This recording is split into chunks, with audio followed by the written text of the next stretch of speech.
La prochaine donc, question, c'est qu'est-ce qui peut donc entraver la santé sexuelle d'un couple? On en a déjà parlé, mais vous allez, oui.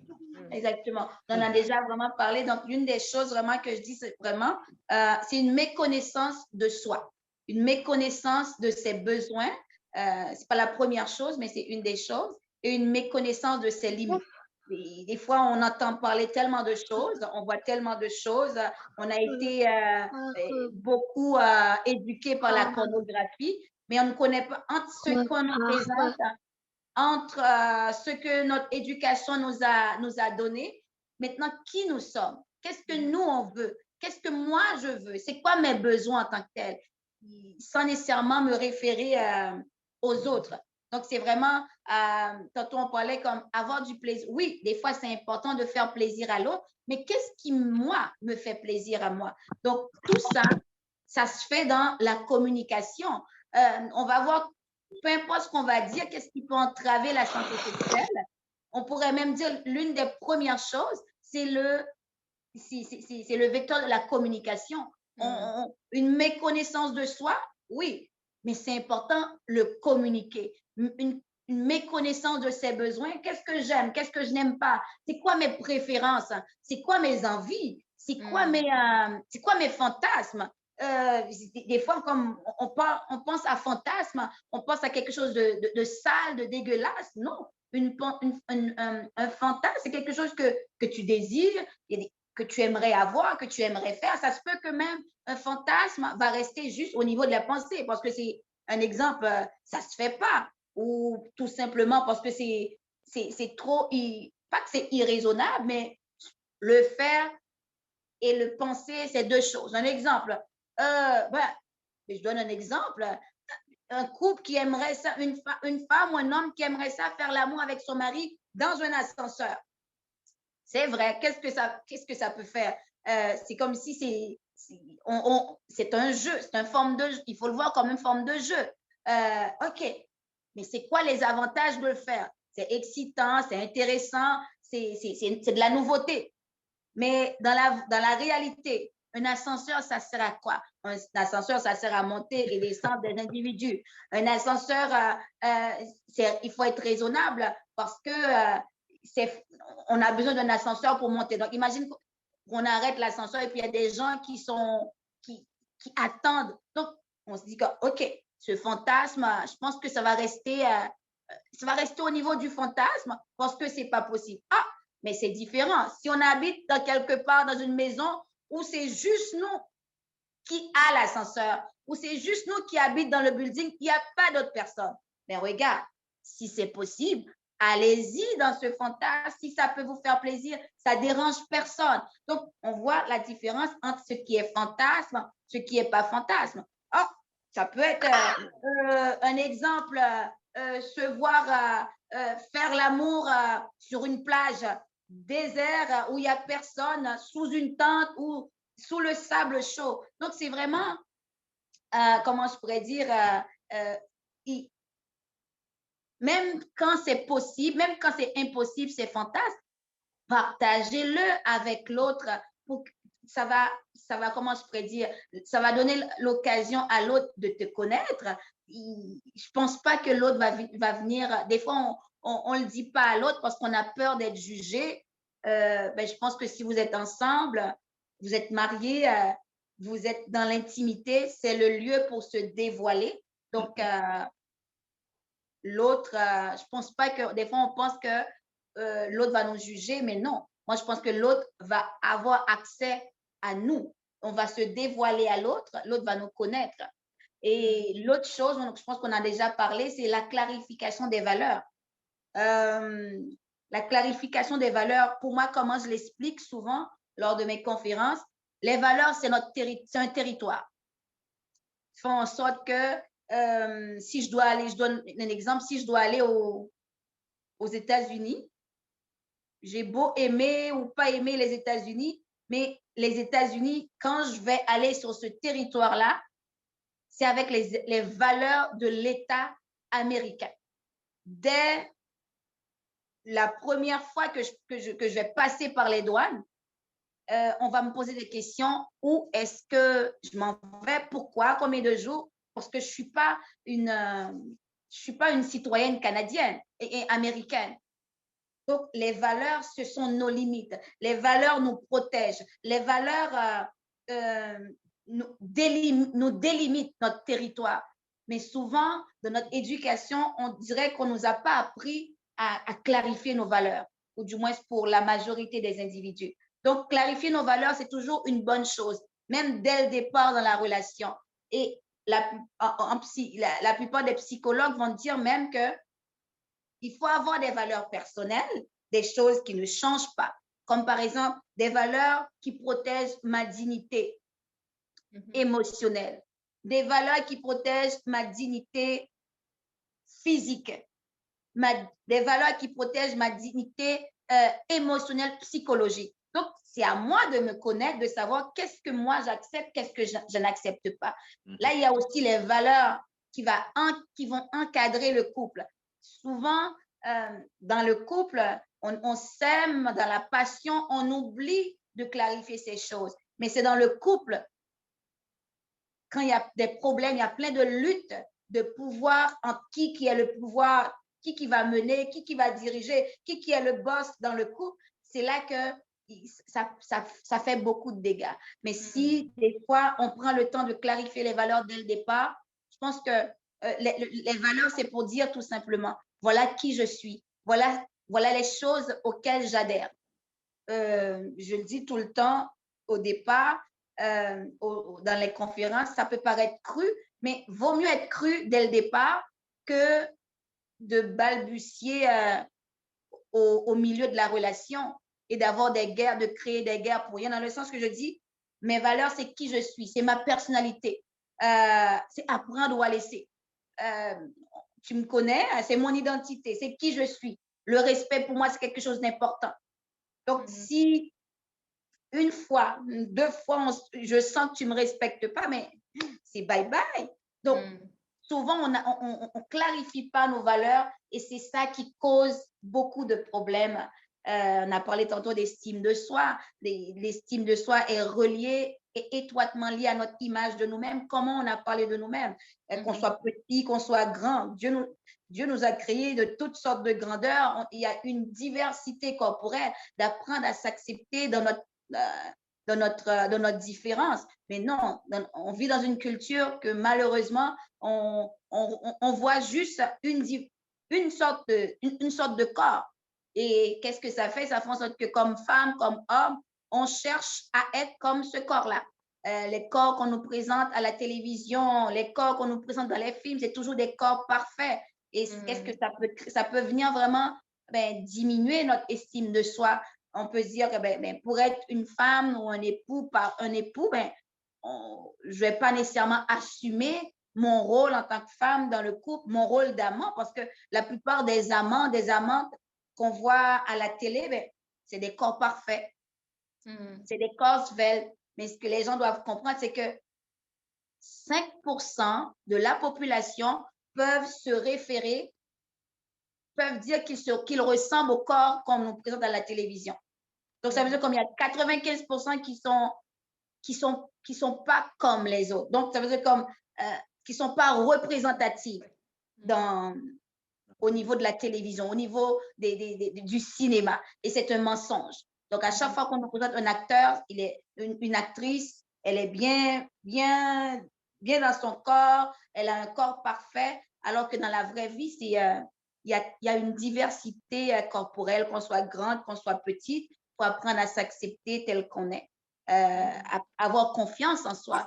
Donc, c'est avoir une bonne image de nous-mêmes, c'est l'image qu'on a de nous-mêmes, mais les actions qu'on va prendre dans la vie, dans notre relation avec l'autre, ça va dépendre de la confiance. On peut avoir une bonne image de nous et ne pas être emmené à faire des choses parce qu'on n'a pas confiance en nous. Donc, c'est deux choses complètement différentes. Donc, apprendre à faire de la nouveauté, à aller dans le jeu, à aller avoir du plaisir avec l'autre, mais ça prend de la confiance dans ce corps. Ça prend de dire que j'aime mon corps, je suis un trésor, que je sois petite, grande, élancée, de taille forte, peu importe comment je suis bâtie, j'ai confiance en moi parce que je suis unique. Donc, il y a aussi toute la gestion du stress. Il y a dans le couple, il y a toutes les, comment je pourrais dire, les responsabilités qui peuvent prendre le dessus par rapport au couple. Donc, c'est vraiment comment on gère le stress. Parce qu'il va toujours avoir des éléments qui vont venir de part et d'autre. On sait que la pandémie, elle amène son lot de stress. Il y a notre personnalité, comment qu'on était, comment on perçoit la vie. Toutes ces choses-là ce sont des choses à gérer. Donc, finalement, il faut avoir une discipline de faire. Il faut le faire. Il y a aussi les traumatismes. Tout ça peut entraver notre santé sexuelle. Quels sont nos traumatismes? Prendre le temps, des fois, si c'est pas avec si on peut pas le faire seul, on peut pas vraiment avoir ce miroir seul, si on peut pas se regarder face à face, c'est là qu'il est conseillé d'aller voir comment je pourrais dire, un professionnel qui vont nous aider. C'est pas que on ne peut, comment je pourrais dire, on va dire que ben, Dieu est suffisant. Dieu est suffisant, mais dans cette suffisance, Dieu nous donne la sagesse pour aller voir les personnes appropriées pour nous aider, pour nous soutenir. Le temps de se reconstruire, de se relever. Donc, les traumatismes, les agressions, les maltraitances, tout ce que ça fait, ça vient biaiser l'image que nous avons de nous-mêmes. Ça vient biaiser l'image que nous avons de nous-mêmes. Et si l'image de nous-mêmes est biaisée, donc ça veut dire comme notre estime de soi aussi, qui est vraiment liée avec notre image de nous-mêmes, c'est boiteuse. Donc, c'est comme si on est handicapé. C'est le mot que je dis, on est handicapé, on va faire des choses physiquement, on va aller travailler, mais lorsqu'on va arriver justement dans le lieu où l'intimité, c'est le lieu où on ne peut plus se mentir. On peut mentir aux autres, mais c'est comme dans l'intimité, on est à nu. Qu'on soit à nu pour de vrai ou qu'on soit à nu spirituellement ou qu'on soit à nu émotionnellement, l'autre nous voit tel que nous sommes. Donc, s'il y a des traumatismes, c'est important d'en parler à l'autre parce que des fois, à cause d'un traumatisme, on va avoir tel comportement désagréable, l'autre ne comprend pas, la relation devient, on boude, on est en colère, on est frustré, mais l'autre ne comprend pas ou elle ne comprend pas. Des fois, elle va le prendre personnel. Donc, finalement, ça fait vraiment, ça peut détruire la relation. Ça peut détruire. Donc, il y a aussi toutes les stéréotypes. Comment on voit la femme, comment on représente la femme, comment je me vois comme femme, va vraiment faire la différence. Est-ce que je rentre dans un système, dans une boîte? Il y a des personnes qui vont correspondre aux stéréotypes et c'est correct. La femme est soumise, elle ne dit rien. La femme doit faire plaisir à son homme. C'est pas mauvais. Mais la femme aussi a des besoins. La femme s'exprime. Dans la vraie vie, une femme s'exprime. Donc, la femme n'est pas une poupée gonflable. Allez-y, vas-y. La femme, c'est pas ce qu'on a appris dans la pornographie. La pornographie ou de la prostitution, on paie. Donc, la femme qui se prostitue pour avoir de l'argent, pour donner du sexe, donner son corps, elle ne parle pas. Elle ne fait qu'obéir à un homme qui lui dit quoi faire. Vas-y par l'avant, vas-y par l'arrière, fais-le comme ça, fais-le comme ça. Elle n'exprime pas ses désirs, elle n'exprime pas ses besoins. C'est l'homme qui commande, c'est l'homme qui paie pour avoir du plaisir. Donc, la femme n'a pas de plaisir. Donc, je ne sais pas c'est quel modèle qui nous dirige. Donc, parce que lorsqu'on vient dans la réalité, La femme est émotionnelle. On va voir les besoins tantôt. La femme est émotionnelle. Un homme peut être handicapé physiquement, peu importe son problème. Pour l'avoir vécu dans mon mariage, un homme, il va vouloir avoir du sexe en tout temps. Ça ne le dérange pas. Qu'il soit malade ou pas, il veut du sexe. Ce n'est pas un malade mental, ce n'est pas un pervers. Il est comme ça. Mais une femme, si une femme a un problème, tant que le problème n'est pas résolu, tu ne le touches pas. Elle est sensitive, elle est émotionnelle. Les neurosciences vont pas, au niveau de la psychologie, on va dire la femme est neuroticiste, dans le sens que, un gros mot pour dire que elle est beaucoup dans les émotions et elle est faite comme ça. Elle ne fait pas exprès. Des fois, on va dire peut-être qu'elle fait son... Comment je pourrais dire? Elle fait sa diva. Elle fait sa diva, non. Elle est très émotionnelle. C'est sûr qu'il faut pas... Il y a toujours moyen, il faut se discipliner à être moins... à ce que ce côté émotionnel ne va pas détruire la femme, ne doit pas détruire la relation. Il y a toujours un équilibre dans la vie. Il faut être conscient, OK, je suis comme ça. Des fois, on va parler de névrose. Être névrosé, donc quand on est à l'extrême de ce type de tempérament. Je pense que chaque personne, on a tous un trait de personnalité. Mais quand un trait de personnalité est dominant chez nous, bien là, ça devient problématique. C'est comme si chacun de nous, on va prendre un livre psychologique, on va dire, ah, j'ai ce trait. Ah, non, j'ai ce trait, mais ce n'est pas quelque chose qui se manifeste tous les jours, à chaque seconde. Ce n'est pas quelque chose qui nuise à ma relation. Donc, donc c'est ces différences-là qu'il faut prendre en compte, mais aussi, il faut aussi aller chercher l'équilibre. Donc, tout ça, c'est là que ça prend un travail sur soi. Il y a aussi tous les préjugés sur la sexualité. Les hommes aiment toutes les mythes. Les hommes aiment le sexe, les femmes non. Donc, ça fait en sorte que, OK, quand on arrive dans l'intimité au niveau de la santé sexuelle, on ne vit pas, la sexualité n'est pas épanouissante dans le couple parce qu'il y a toutes ces connaissances, finalement, c'est de la méconnaissance qui vient nous empêcher. Oh, on ne peut pas faire ça. Oh, on ne peut pas faire ça. Oh, maintenant, on va mettre la religion. On va mettre Dieu dans l'équation. C'est encore pire. Pour moi, pour un être humain, c'est le plus gros traumatisme, surtout pour le chrétien. Parce qu'on aime Dieu. On veut lui faire plaisir. Ah, au niveau de l'intimité, non, Dieu ne veut pas ça. Oh non, quand il nous regarde, mais là, on va mettre ça au clair. Dans le jardin d'Éden, Adam et Ève étaient tout nus. Il n'y avait pas de problème. Mais qu'est-ce qui fait qu'il y a eu des problèmes? Quand le péché est arrivé, le diable est venu, il est venu corrompre la parole de Dieu et c'est là tout a déclenché. Donc maintenant ce que je dis, moi je dis la vie est simple, ne compliquons pas. La vie est déjà compliquée, laisse les complications venir. Ne compliquons pas la vie. Tout ce que Dieu a créé est bon. Tout ce que tu as créé est bon, il ne faut pas compliquer la vie. Alors, Dieu, il a envoyé son Fils unique pour nous sauver. Mais souvent, on pense que sauver du péché, faut sauver du malheur. Mais où est le plaisir dans tout ça?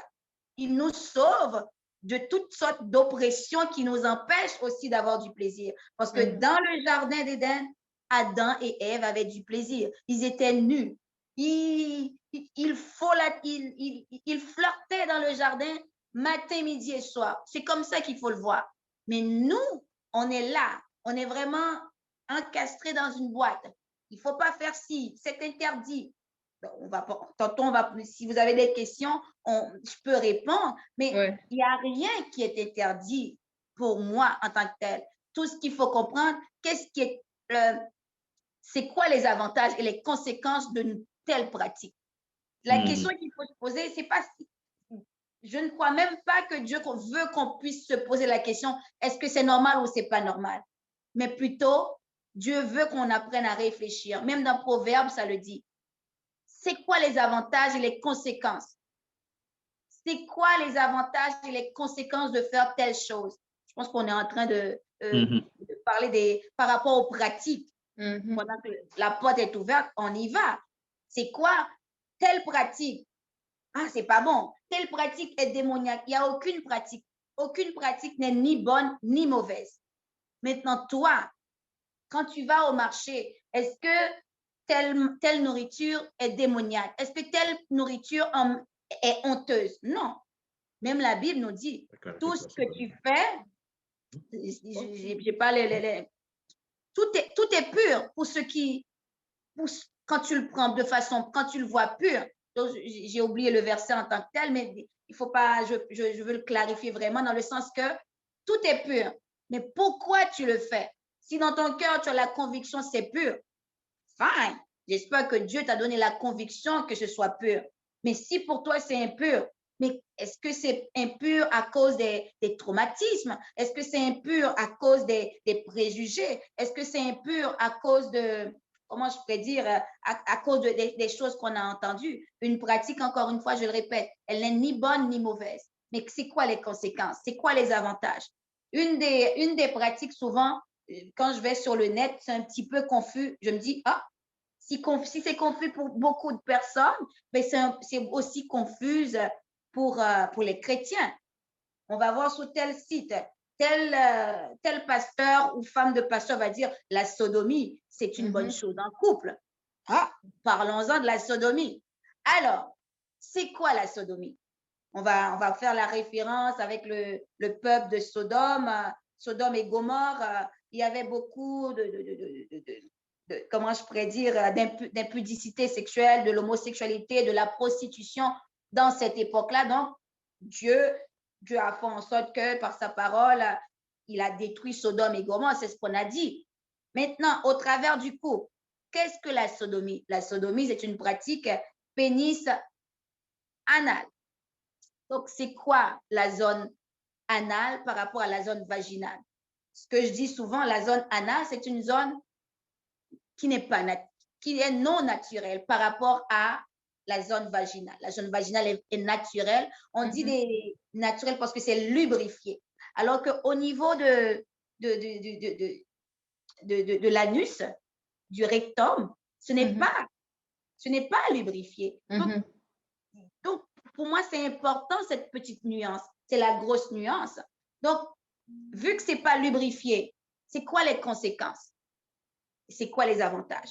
Premièrement, les avantages. On va aller voir au niveau des témoignages des hommes. Les avantages, c'est que c'est une zone très, très innervée. On sait qu'on a parlé des parties génitales des hommes. Le pénis, l'excitation vient beaucoup au niveau du pénis. Mais en même temps, pour l'homme, aller pénétrer la zone anale lui procure, j'imagine, autant de plaisir quand il pénètre, quand on le touche au niveau de ses parties génitales. Donc, c'est une zone très innervée qui procure beaucoup d'excitation. Ça, c'est un avantage. L'autre raison pour laquelle, des fois, j'entends dans les témoignages que les hommes pratiquent la sodomie, parce qu'ils veulent dominer la femme. Encore une fois, une autre idée préconçue, une autre forme de mythe. Est-ce que c'est la seule façon de posséder sa femme? Est-ce que c'est la seule façon de la dominer? Est-ce que Dieu nous appelle à dominer quelqu'un? Donc, je vous lance la réflexion. Je ne fais pas je ne fais aucun jugement. Donc, c'est vraiment les commentaires, les témoignages que les gens donnent. Lorsqu'ils vont pénétrer la femme par l'arrière, c'est vraiment pour la dominer. Donc, c'est vraiment on peut toujours réfléchir là-dessus. Et l'autre chose, par rapport à la femme, c'est quoi les avantages et les conséquences pour la femme?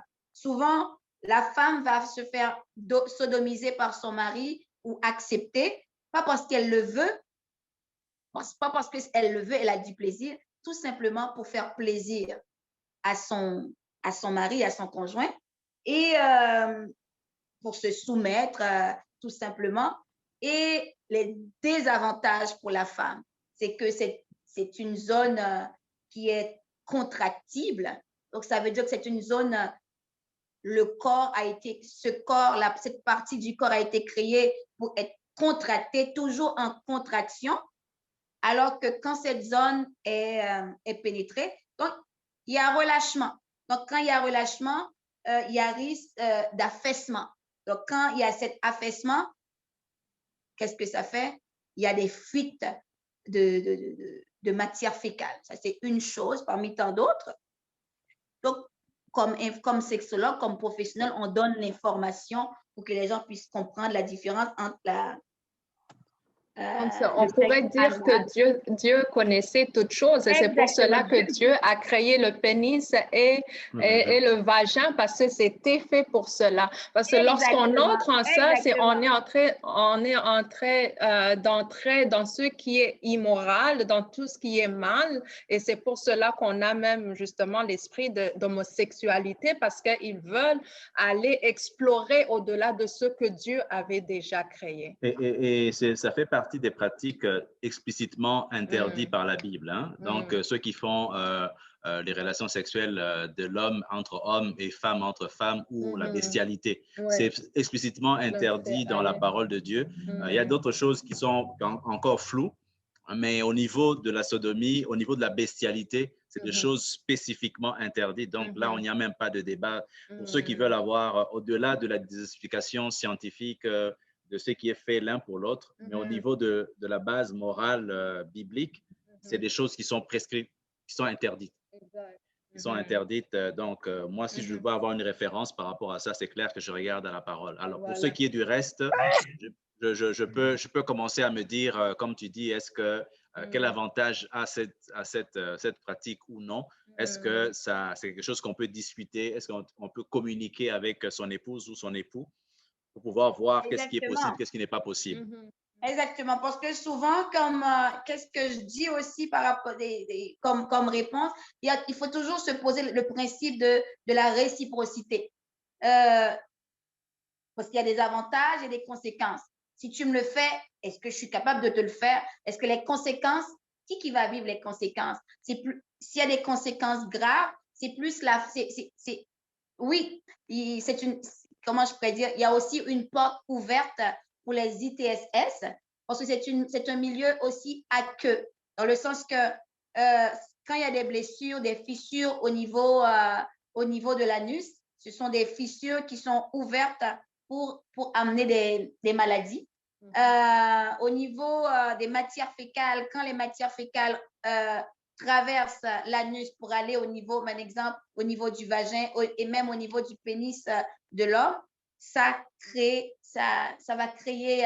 de créer aussi des maladies. Il n'y a pas nécessairement de corrélation avec des maladies de cancer, mais regarde, les recherches évoluent au fur et à mesure. Donc, je crois qu'il y a beaucoup de risques et quand les gens vraiment décident de faire cette pratique, il faut y penser à deux fois, surtout la femme, beaucoup.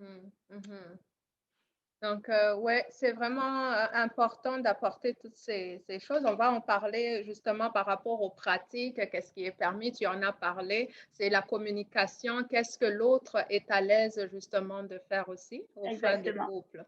Donc, pour ne pas se sentir comme rabaissé ou humilié, même au niveau de la sexualité.